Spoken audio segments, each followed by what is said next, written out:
המרפאה משלבת כמה תחומים: אסתטיקה, רפואת שיניים, כירורגיה ושיקום פה, וכמובן יישור שיניים. בעצם כל תחום ברפואה פה הוא בא להשלים אחד את השני. הוא צוות של רופאים שבעצם בא להביא את המענה הזה, צוות של מומחים, שהם גם מומחים לשיקום פה וגם לכירורגיה פנים ולסת. כשהקמנו את המרפאה, המחשבה הייתה בעצם ליצור לבן אדם מרפאה שבעצם הוא מגיע למקום אחד ולא יוצא ממנה.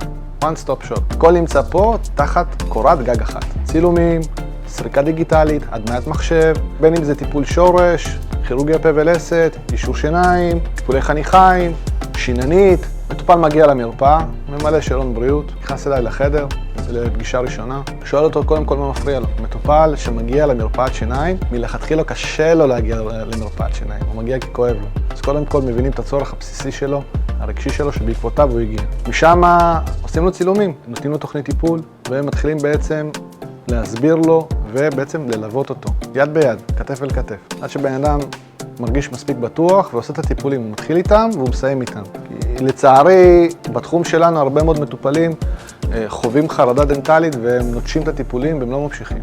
אז אצלנו זה לא ככה. זה להגיע, להתחיל ולסיים.